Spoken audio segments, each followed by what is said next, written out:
Bienvenidos a este su canal Radio TV Taína. Yo soy Nancy Palacios.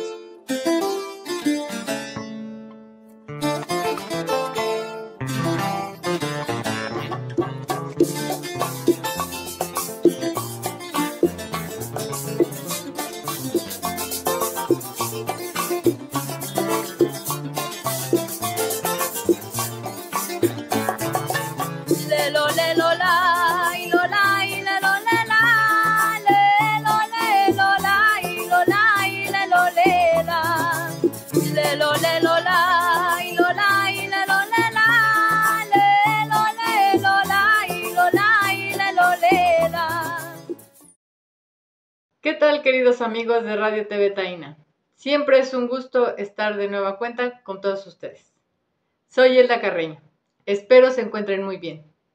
Antes de dar inicio, queremos agradecer los comentarios que nos hacen llegar por chat en vivo y los que nos envían para sugerir temas y aprovechar este momento para saludar a los maestros de las escuelas preparatorias del Estado de México.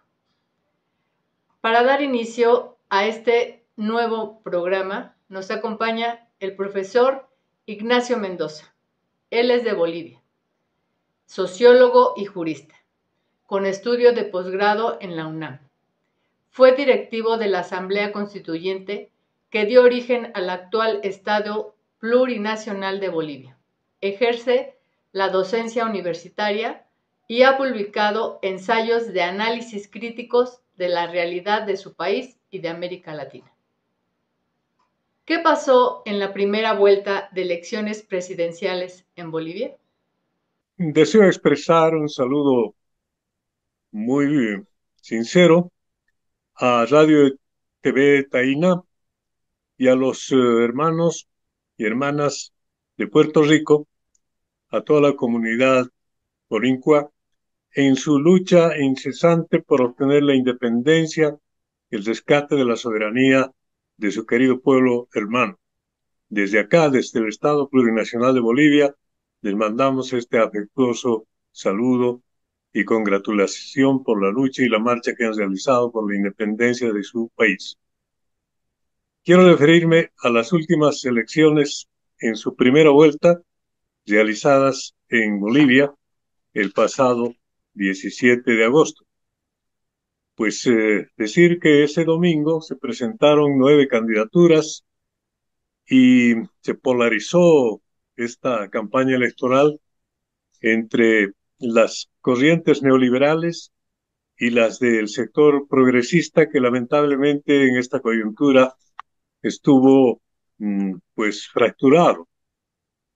Hay que decir que la voluntad de la población era de dar continuidad al proceso de transformaciones que se inició el año 2006 con la nueva constitución política, en cuya asamblea constituyente mi persona participó como primer secretario, y ahí se aprobó la nueva constitución política del Estado Plurinacional de Bolivia.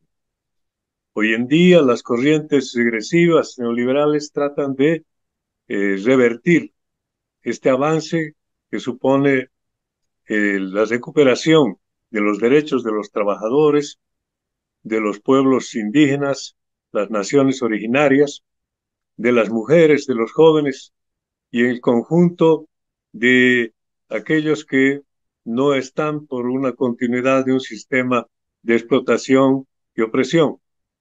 Por eso es que la opción liberadora de las tendencias de izquierda en estas elecciones lamentablemente sufrieron una derrota, porque para la segunda vuelta que se tiene prevista para el 19 de agosto solamente participarán 2 corrientes que pertenecen a la derecha casi neofascista, y el centro de derecha. Y es una situación muy complicada en Bolivia, porque es la primera vez por las reformas electorales que se va a aplicar este sistema de la segunda ronda, donde las fuerzas políticas tienen que optar o por una o por otra opción. lamentablemente, el movimiento popular pues ha tenido esta situación desventajosa. En este momento se está evaluando las políticas de alianzas y las opciones que pueden darse, sobre todo respecto a las propuestas que se plantean en materia económica, ya que nuestro país está atravesando una situación bastante complicada de tipo inflacionario, de la escasez de combustibles, de la carencia de dólares y de productos de primera necesidad. En esa situación de crisis económica, pues se presenta una crisis no solo política, sino una crisis estatal, institucional en su conjunto, y las elecciones han tratado de dar una respuesta para la gobernabilidad.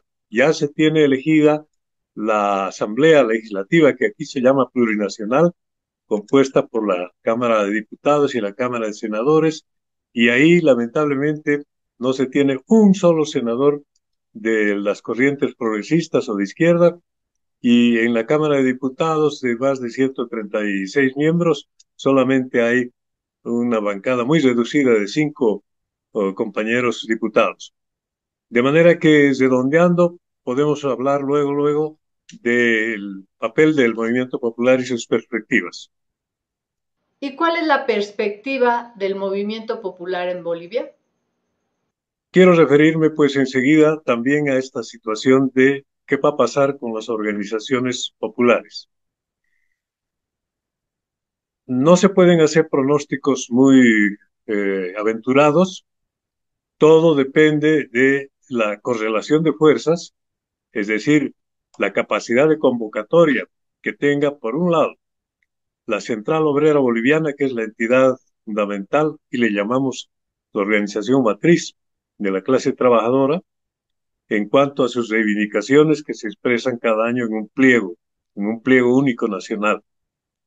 En esta ocasión, pues, se ha convocado a un ampliado, es decir, a una especie de precongreso de todas las organizaciones afiliadas a esta central sindical del país, para fijar una posición no solo en el plano electoral, sino en defensa de las conquistas logradas, de las reivindicaciones ya conseguidas en los años del Estado plurinacional y no permitir su desmantelamiento, especialmente en la privatización de las empresas estatales y el atentado contra los derechos adquiridos, digo, con la experiencia que se tiene en Argentina en este momento, que se están atentando contra, por ejemplo, las pensiones, o sea, las rentas jubilatorias de las personas de la tercera edad, se está atentando contra los centros de educación superior, es decir, las universidades públicas, y fundamentalmente contra el derecho a la protesta de los diversos sectores de la sociedad civil. Entonces, los trabajadores, las organizaciones populares, nos aprestamos más allá de la segunda vuelta, que sería, como dije, el 19 de octubre, a lo que va a ocurrir con la ascensión de un próximo gobierno el día 8 de noviembre, donde ahí evidentemente se tendrá 5 años, como dura el periodo presidencial, de una dura lucha en resguardo de los derechos de los trabajadores, de sus reivindicaciones, de las conquistas ya logradas y la preservación hacia la transformación y evitar, como dije, el desmontaje de nuestro Estado plurinacional, que hasta este momento ha tenido muchas ventajas, especialmente para la gente más desvalida, especialmente para los sectores pobres de nuestra sociedad, los marginados, y especialmente por los derechos de las compañeras. Las mujeres han tenido un alcance fundamental en llegar a los espacios de decisión política, y especialmente los jóvenes que actualmente ven que su futuro está en jaque. No se sabe muy bien en ese mar de incertidumbres cuáles van a ser las políticas, y en el plano internacional obviamente hay sectores neoliberales que pretenden que Bolivia salga del Mercosur, que Bolivia no pertenezca a los BRICS, que es un gran logro que ya se obtuvo durante la gestión del presidente Luis Arce hasta este momento. De manera que nos aprestamos en una correlación de fuerzas desfavorable a reiniciar la lucha y procurar tener la organización suficiente, la capacidad, como dije, de convocar a todos los sectores que aún no se han movilizado en esa corriente que va a significar fundamentalmente el resguardo, como dije, de las reivindicaciones ya obtenidas y aquello que aún falta mucho por recorrer. Estamos en una línea de la integración latinoamericana y la salutación obviamente va para ustedes, para Radio y Televisión Taína, para quienes les sintonizan, para que se tenga también una movilización solidaria con nuestro pueblo, que es el pueblo del Estado Plurinacional Boliviano. Muchas gracias. Le damos las gracias al profesor Ignacio Mendoza. Excelente información, brindando un panorama general del resultado de estas elecciones en Bolivia.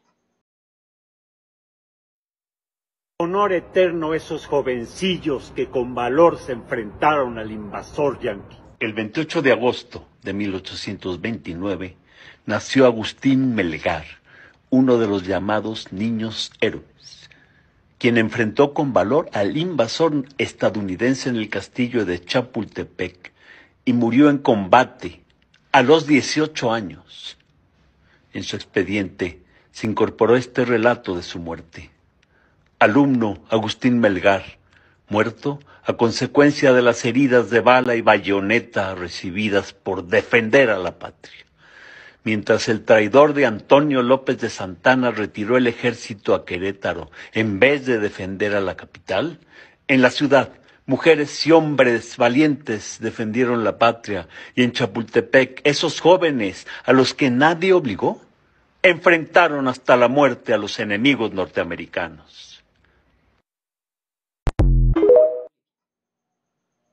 Para continuar, tenemos a un amigo de Radio TV Taína, al doctor Arturo Vázquez Rangel. En esta ocasión nos hablará de la nueva reforma judicial que entró en funciones este 1 de septiembre en México.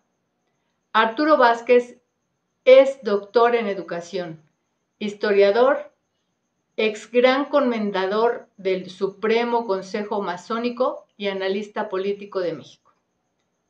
¿Qué trascendencia tiene para México que el 1 de septiembre se concrete la reforma al Poder Judicial? Buenas noches. Primero que nada, un fraternal saludo a mis hermanos puertorriqueños que siguen con la lucha para lograr la plena independencia de la isla y sobre todo del archipiélago puertorriqueño y sobre todo que siguen conservando la esencia de lo que nos identifica como pueblos hermanos. No olvidamos nunca que Puerto Rico y México son dos naciones que tienen una herencia cultural, una herencia de sometimiento a las potencias imperiales de aquella época, en el siglo XVI, y también de las potencias imperiales que actualmente quieren restablecer su hegemonía en el mundo entero. Por eso, por el empeño, por la firmeza de sus convicciones para lograr la plena independencia, nuestra solidaridad con nuestros hermanos puertorriqueños y sobre todo en la lucha por la independencia plena de nuestro hermano pueblo puertorriqueño. Se me ha pedido que hable acerca de la trascendencia que tiene la reforma al Poder Judicial en México. Para entender un poco la trascendencia de esta reforma que ahora se reemplaza, el Poder Judicial, no solo la Corte, el Poder Judicial que ahora se reemplaza es un Poder Judicial que se estableció en 1994 para, mediante un golpe de Estado, que el Poder Ejecutivo de aquel entonces encabezado por Ernesto Zedillo le dio al Poder Judicial suprimiendo toda la corte, cesando a todos los ministros para imponer un nuevo colegiado de ministros de la Suprema Corte de Justicia, con una característica particular. Los 11 ministros venían del mundo financiero, habían sido empleados o representantes jurídicos de los principales bancos del país.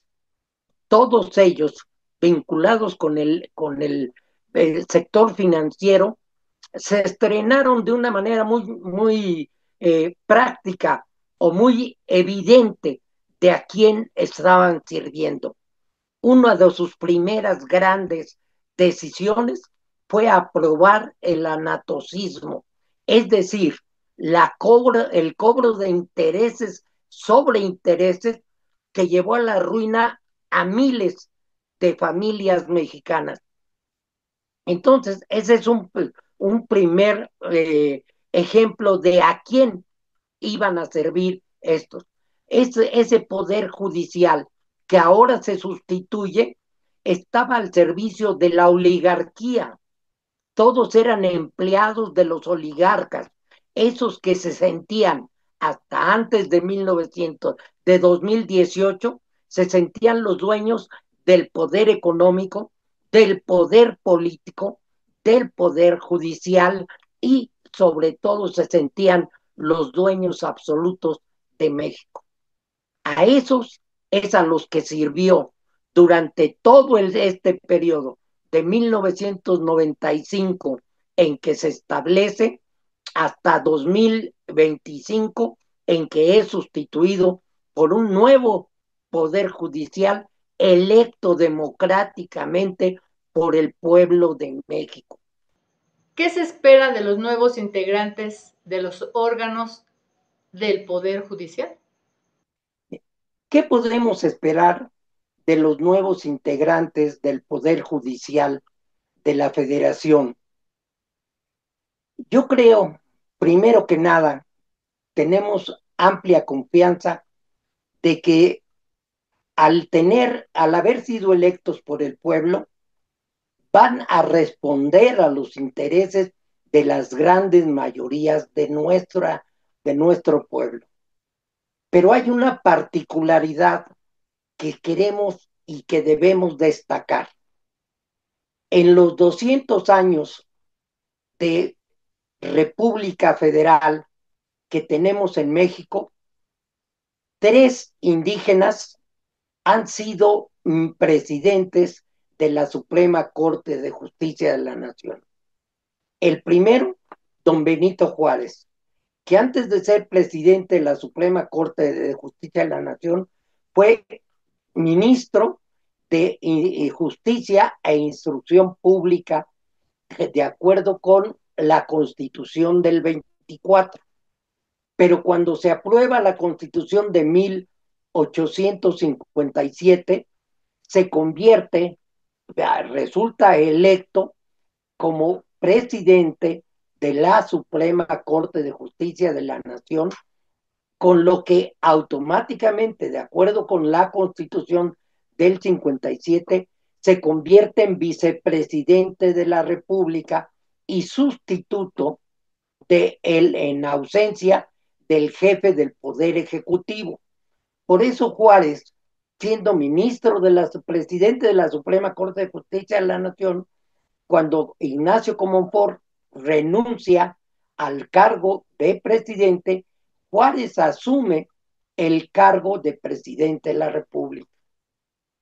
El segundo indígena, aunque en su acta de nacimiento dice que es mestizo, la verdad es que era fundamentalmente indígena. Es don Ignacio Ramírez. Don Ignacio Ramírez también fue, primero, secretario de Justicia e Instrucción Pública. Luego fue ministro de Justicia, Negocios Eclesiásticos e Instrucción Pública.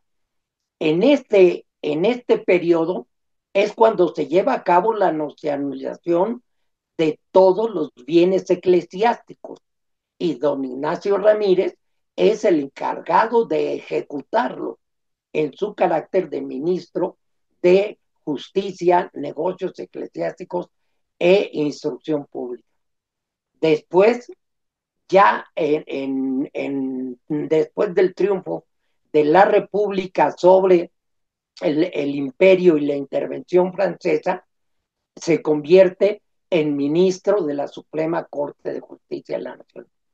Pero además, algo que hay que destacar en el caso de Ignacio Ramírez, su esencia indígena nos dice se representa esencialmente cuando él, en el proceso de reconstrucción de la República y de consolidación de los Estados Unidos mexicanos, es decir, de la Federación, don Ignacio Ramírez propone que la lengua oficial de nuestro país sea el náhuatl. ¿Por qué? Porque él viene de una región donde hay hablantes de náhuatl, pero no solo eso, él hace un estudio y señala que el náhuatl es la lengua franca de todo Mesoamérica, es decir, que es como si fuera la lengua madre de el zapoteco, el mixteco, el totonaco, en fin, las demás lenguas. Ahí refleja con toda claridad su carácter de indígena. Y hoy el nuevo presidente de la Suprema Corte de Justicia es un indígena mixteco, ¿sí? Que esperamos responda a esta característica y sobre todo responda toda la estructura judicial a la realización del pleno Estado de Derecho y de la justicia para todos sin privilegios de nadie. Recordemos que la lucha de los liberales fue contra fueros y privilegios y hoy se ratifica acabar con los privilegios para que el pueblo, todo el pueblo, los trabajadores, los indígenas, los campesinos, las clases que tradicionalmente no tenían acceso a la justicia porque no tenían dinero para pagarla, puedan tener acceso a una justicia clara, expedita y apegada a la ley. Eso es lo que esperamos de la nueva estructura del Poder Judicial Federal. Su compromiso con el pueblo, porque al pueblo se deben y al pueblo le deben el puesto que han ganado. Nos da una esperanza para la impartición de una justicia para todos.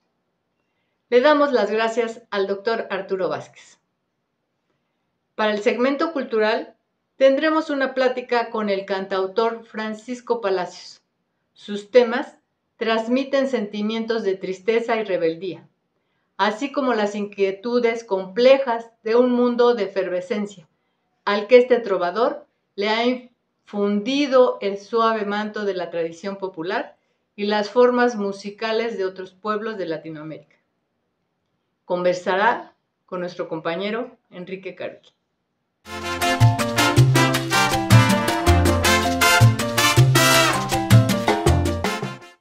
¿Qué tal, amigos de Radio TV Taína? Este es el segmento cultural. Aquí hoy nos acompaña Francisco Palacios, un gran amigo también ya de aquí de Radio TV Taína. En algunas ocasiones ya ha colaborado con nosotros, pero en esta ocasión lo tenemos. Me parece, si no estoy mal, Francisco, estás radicando ahora allá por las tierras salvadoreñas. ¿No es así, Francisco? Así es, mi querido Karuki. Muchas gracias a ti y a nuestro querido amigo ahí en Puerto Rico que está editando todo esto. Gracias por la invitación. Sí, efectivamente, estoy radicando ahora en El Salvador, en la ciudad de San Salvador.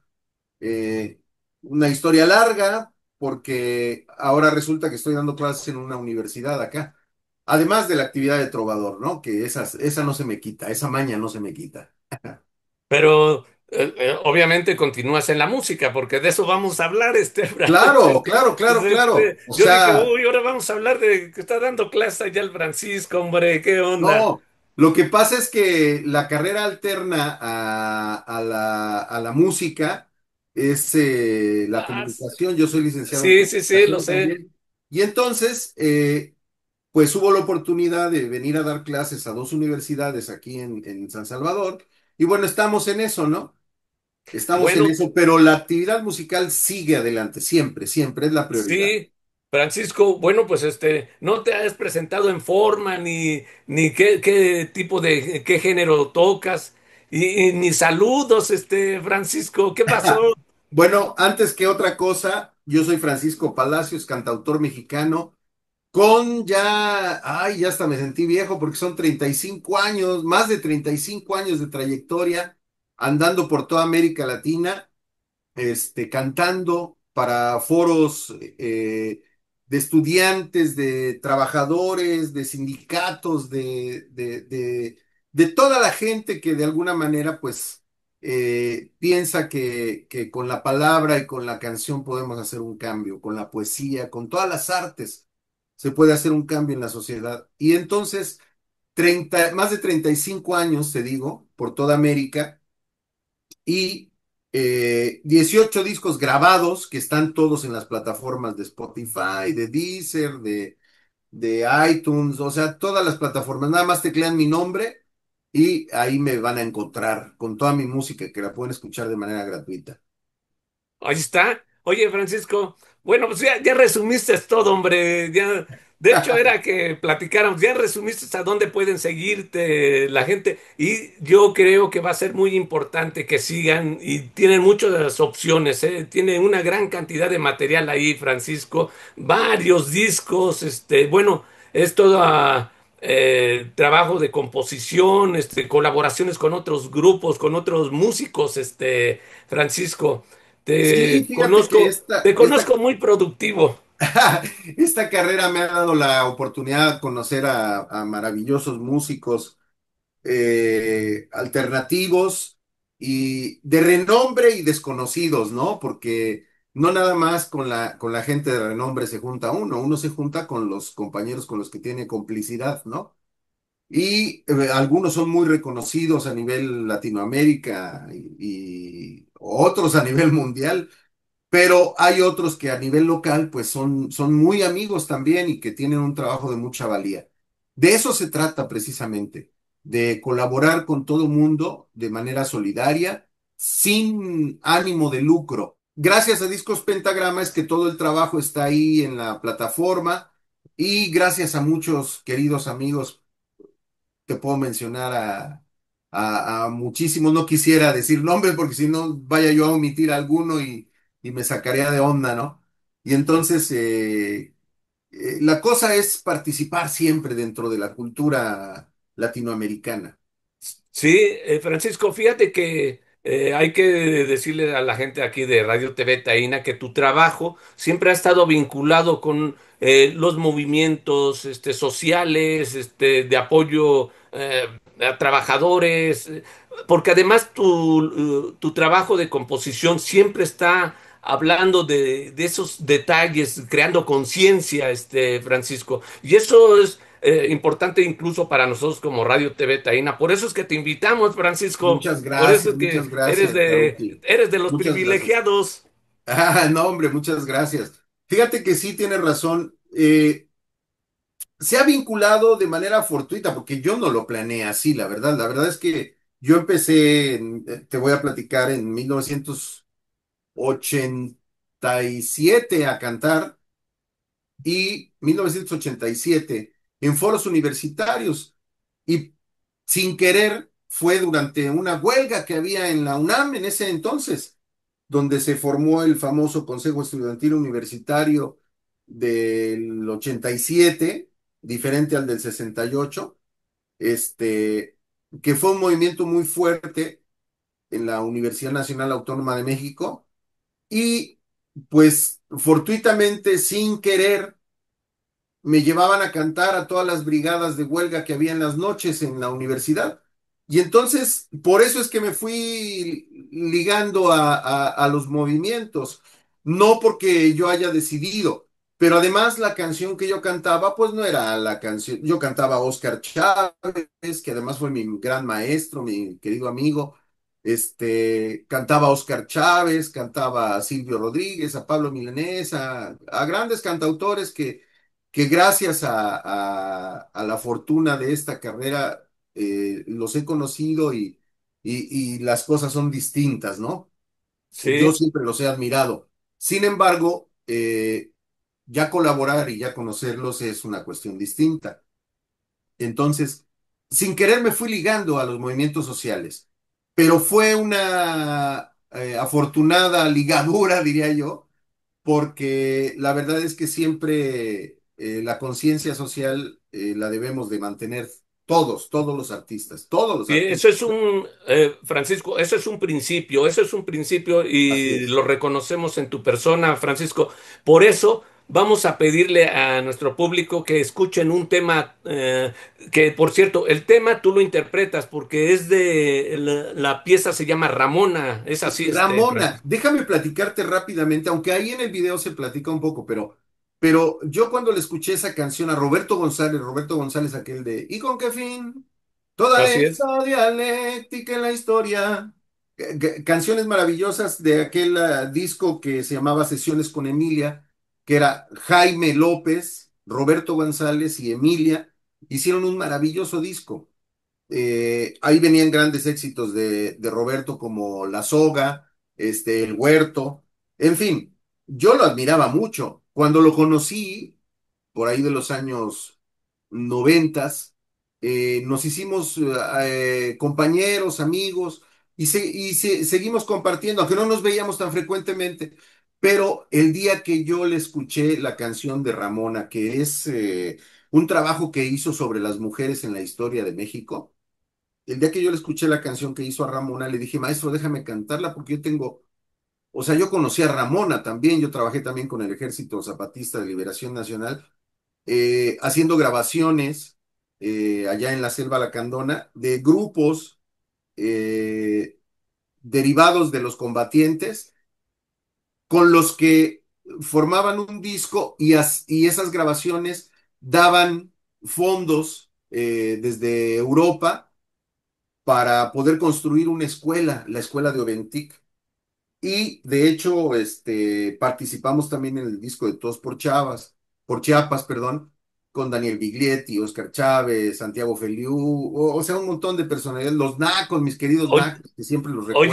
Oye, Francisco, pues ¿qué te parece? Ya dejaste muy poco que vamos a platicar sobre terminando el tema de Ramona, que lo Vale, escuchen escuchemos la Ramona. gente, y ya lo poquito que alcancemos ahí comentamos un poquito más sobre la canción. ¿Te Me parece? Vamos a parece. escuchar el tema, Sale, Francisco. adelante. ¿Sales? Órales.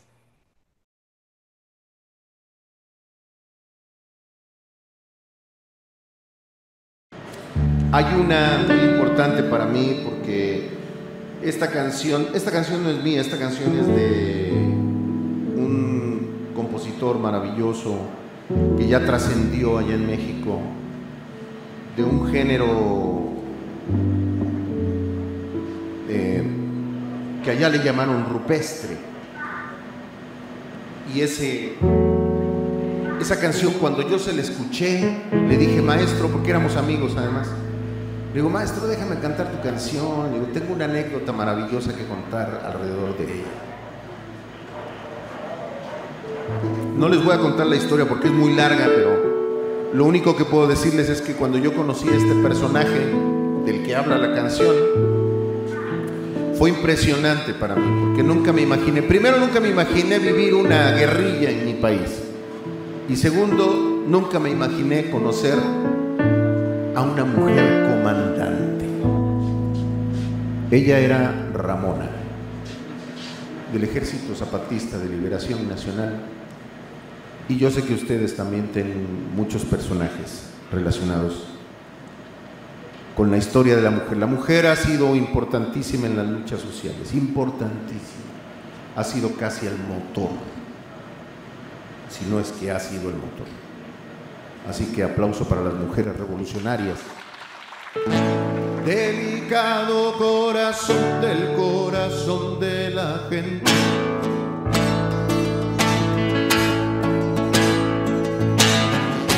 Perseguida, torturada, violada, asesinada.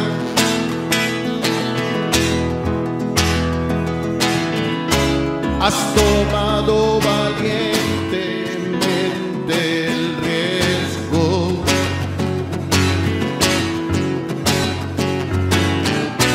Obligada a la guerra después de resucitar.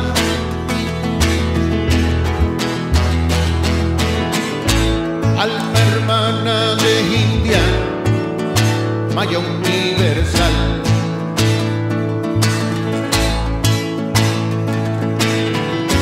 Tu paciente esperanza toma forma de fuego.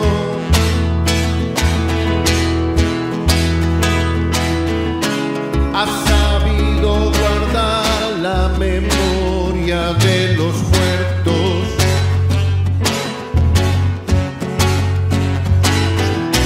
Sangre de sacrificio, puente a la libertad.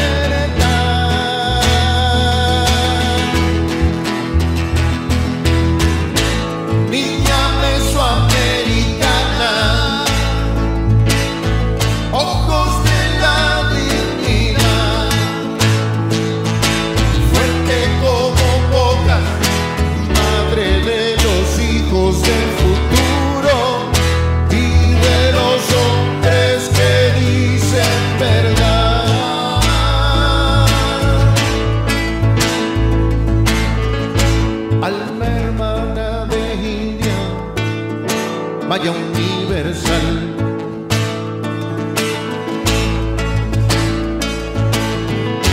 Tu paciente esperanza toma forma de fuego.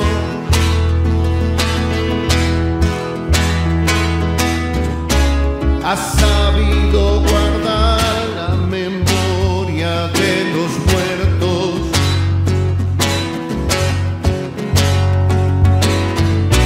Sangre de sacrificio, puente a la libertad.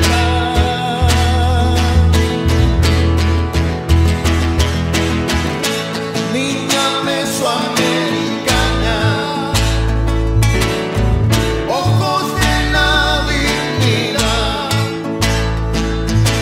fuerte como pocas, madre de los hijos del futuro.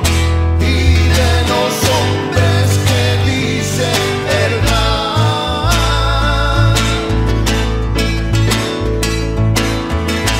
Niña mesoamericana,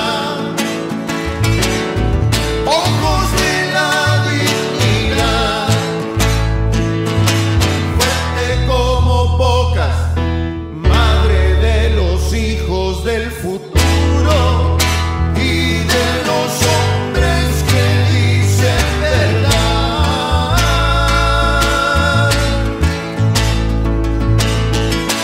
Delicado corazón de la gente.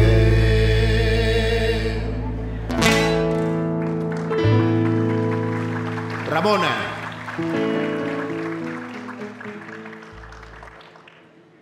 Por último, ya para darle paso.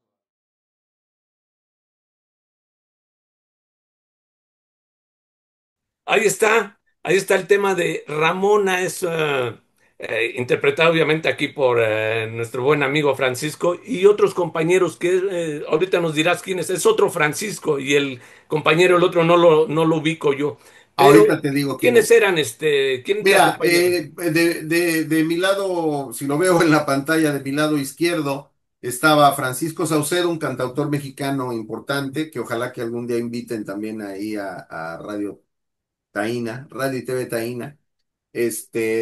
También con muchos años de trayectoria, con varios discos grabados, incluso también dentro siempre de esta canción consciente. Y de mi lado derecho, viendo de frente la pantalla, estaba Luis Chacón, un gran pianista, maravilloso pianista salvadoreño, que participa con muchísimos músicos aquí en El Salvador, y me hizo el favor de acompañarme en ese concierto, que es un concierto bien especial, porque fue conmemorando los 50 años de la masacre de 1975 de universitarios aquí en la ciudad de San Salvador. Ok, sí, Francisco, ya nos dices todos los detalles sobre el tema. Oye, ya también hablaste de dónde te pueden seguir, todo eso, que era para el final esa parte, Francisco. Pero mira, ¿qué nos puedes agregar ya? ¿Qué hay en puerta? Sé que vas a hacer un festejo como cumpleaños. ¿Cuántos años? ¿35 años? Más de 35 años. Estoy preparando un disco. Estoy preparando un disco de aniversario donde tengo algunos duetos. Invité a Alejandro García Virulo a cantar conmigo, me lo aceptó. Invité al mismo Silvio Rodríguez, pero todavía no me acepta. Todavía tiene la agenda muy ocupada. Y tengo ahí también al Mastuerzo, a mi querido Gabino Palomares, a mi querido amigo también Rafael Mendoza. En fin, hay una gama de compañeros con los que voy a grabar algunas canciones para celebrar esos más de 35 años de trayectoria. No, pues yo creo que vamos a estrenarlo también aquí en Radio TV Taína en cuanto lo Claro, tengas, ojalá, Francisco, ¿no? Y ojalá. bueno, pues Francisco, ya nos tenemos que retirar, canijo. Pero ya sabes, siempre se nos va el tiempo, pero volando, ¿no? Aquí. Rapidísimo, Sí, pero yo te agradezco rapidísimo. mucho. Y sabes qué, quisiera hacer una mención especial, mi querido Karuki. Un saludo a los compañeros independentistas que acudieron a la marcha de este domingo pasado, del 31 de agosto, por la independencia de Puerto Rico. Viva Puerto Rico libre. Viva Puerto Rico libre, siempre y para siempre. Con eso nos quedamos, Francisco. Viva Puerto Rico libre. Muchas gracias, mi querido Karuki. Muchas gracias, compañero allá en Puerto Rico. Freddy, por favor, un saludo a todos los compañeros independentistas y esperemos que en algún momento podamos ir a Puerto Rico también a compartir nuestras canciones. Quiero agradecer al cantautor Francisco Palacios y lo felicitamos por la gran trayectoria de su trabajo musical. Amigos, por favor regálenos un like y suscríbanse. Durante décadas, nos han vendido una ilusión, una palabra bonita para esconder una realidad incómoda: seguimos siendo colonia. ¿Cómo se creó el Estado Libre Asociado? El 25 de julio de 1898, tropas estadounidenses invadieron Puerto Rico. Ese mismo año, el Tratado de París cedió la isla de España a Estados Unidos. Dejamos de ser colonia española para ser colonia de otro imperio. En 1900, la ley Foraker estableció un gobierno civil, pero bajo control absoluto del Congreso estadounidense. En 1917, la ley Jones nos dio ciudadanía, pero no derechos plenos. Seguíamos sin voz en el Congreso y sin control sobre nuestras leyes más importantes. En 1952, bajo presión de la ONU, Estados Unidos impulsó el llamado Estado Libre Asociado. Nos dijeron: ahora somos libres y asociados. Pero no había pacto entre iguales. El Congreso retuvo todo el poder sobre nuestra política, comercio, inmigración y defensa. El nombre suena bonito, pero es un disfraz. Seguimos bajo la cláusula territorial de la Constitución de Estados Unidos. Y eso significa: Puerto Rico le pertenece a Estados Unidos, pero no es parte de él. ¿Por qué es una farsa y cuál es la alternativa? Si fuéramos libres, el Congreso no podría imponernos una junta de control fiscal. Pero en 2016 lo hizo, tomando el control de nuestro presupuesto y nuestras decisiones económicas. La falta de soberanía ha frenado nuestro desarrollo económico. Sin política monetaria propia, sin tratados comerciales propios, y con miles de puertorriqueños emigrando cada año. La verdadera libertad significa decidir nuestras leyes, firmar nuestros tratados, manejar nuestros recursos y participar como nación en la ONU. Países pequeños lograron prosperar tras su independencia. Singapur pasó de la pobreza a ser uno de los países más ricos del mundo. Estonia, de colonia soviética a potencia tecnológica. Puerto Rico también puede. Con soberanía, podríamos diversificar la economía, atraer inversión extranjera, crear acuerdos comerciales propios y asegurar que las decisiones se tomen aquí, no allá. Nuestro destino, debemos decidirlo nosotros. Nuestro siguiente invitado es Luis Felipe Pellicer. Él es venezolano, historiador y profesor de la Universidad Central de Venezuela. Investigador del Centro de Estudios Latinoamericanos y Caribeños CELARCH. Ante la actitud beligerante de la administración de Donald Trump contra Venezuela, Luis Felipe nos dará pistas para entender cómo ve estas acciones el pueblo de Venezuela. Profesor, ¿cuál es el propósito de promover Fuerzas Armadas de los Estados Unidos frente a las costas venezolanas? Bueno, un saludo muy especial a los compañeros y compañeras de Radio TV Taína y a todo el pueblo boricua que sigue luchando por su independencia. Desde aquí, desde la patria Bolívar, los acompañamos en esa lucha. Ya Bolívar tenía esas intenciones cuando terminara la campaña del sur. Por cierto, le faltó tiempo, pero estamos nosotros para continuar esa lucha.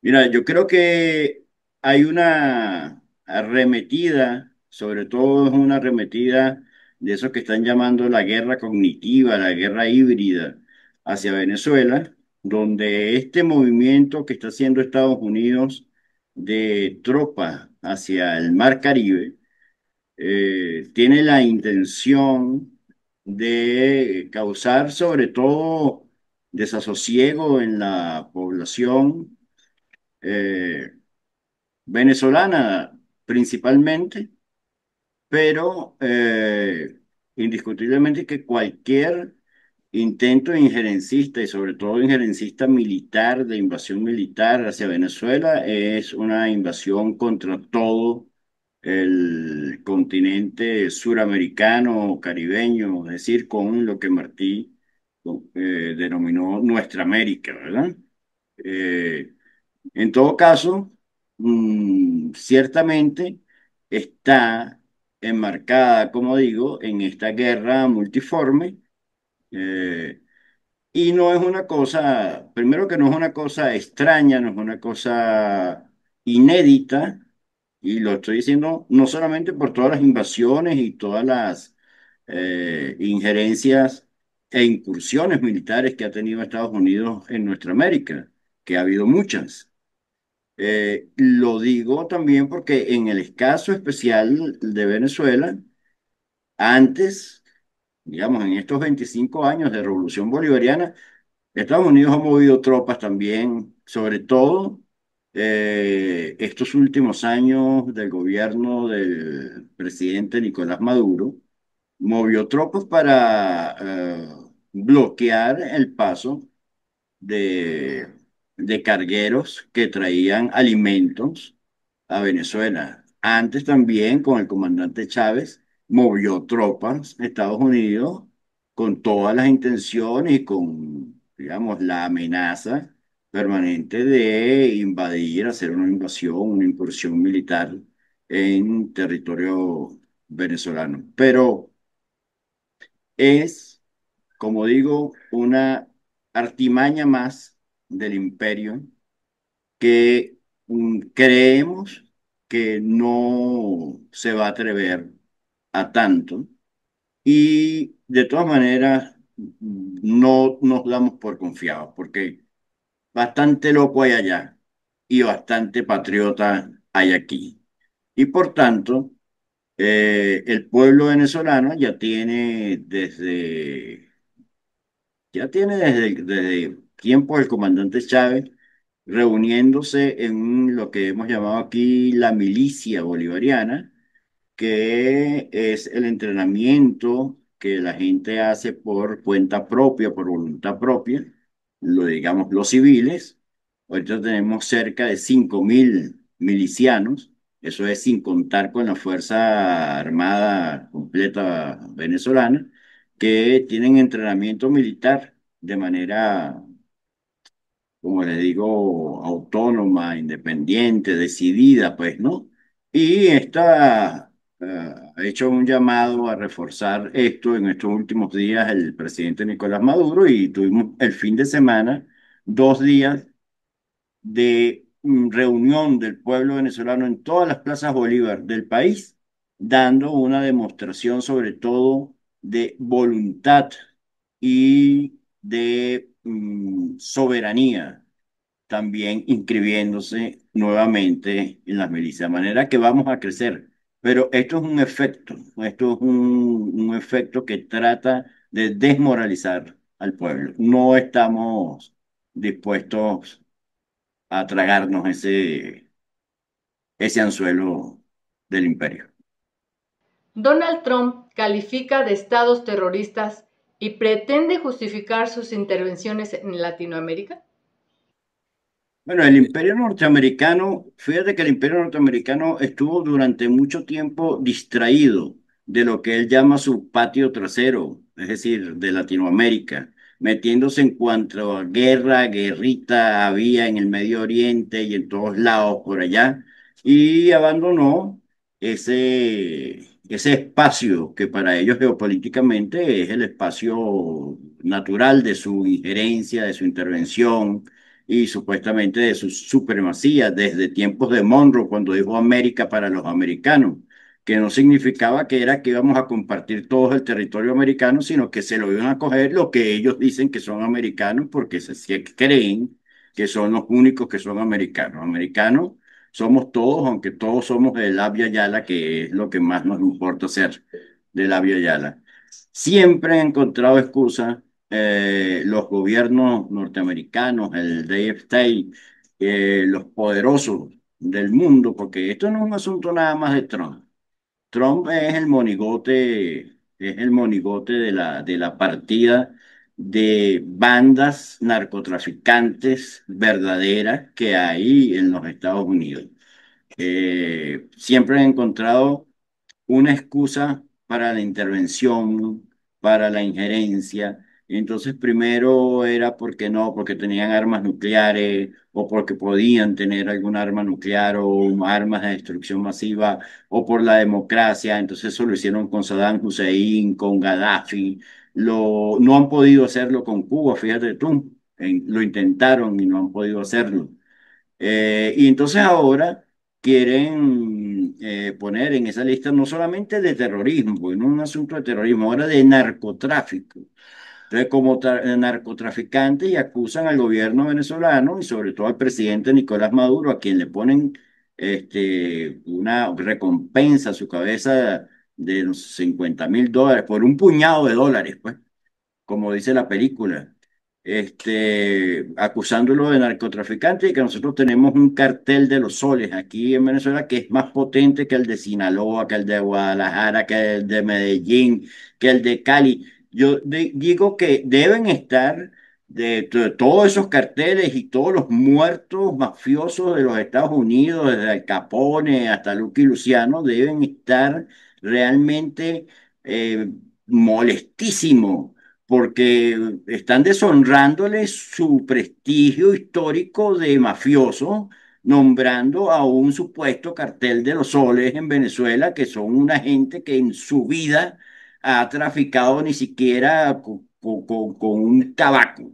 de marihuana, y que claro, y que lo que hacen más bien es decomisar montones, kilos, toneladas de cocaína, de fentanilo que quieren pasar por nuestro territorio y todos los días aquí hay un decomiso de algún tráfico de drogas. Entonces, más bien, estos tipos, este cartel de los soles, lo que son para estos mafiosos, tanto de los Estados Unidos, los históricos, los que ya están muertos y los que siguen, porque tiene que haber muchos carteles en Estados Unidos para poder pasar esa droga y para poder hacer la comercialización de la droga ya. ¿Por qué no cuidan ellos su patio, su terreno, su casa?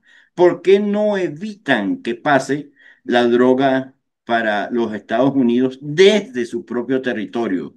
Porque yo defiendo, o sea, que uno tiene que defender su casa. Yo no voy a meter en la casa tuya a quitarte a ti, ¿verdad? La droga que tú tienes ahí. No, yo lo que tengo que hacer es evitar que tú metas la droga en mi territorio si yo quiero de verdad defender la droga. Pero como la DEA y como el gobierno de los Estados Unidos y los gobiernos sigüí de América Latina, como el de Álvaro Uribe, son parte de esos carteles, entonces ellos no quieren y no van a luchar nada contra ningún narcotráfico. Sus intenciones son tratar de amilanar al gobierno revolucionario de Venezuela y a la América Latina soberana, que no se va a dejar amilanar y que sigue por la independencia, por la soberanía, por la paz y por el amor entre el pueblo de América Latina y el Caribe.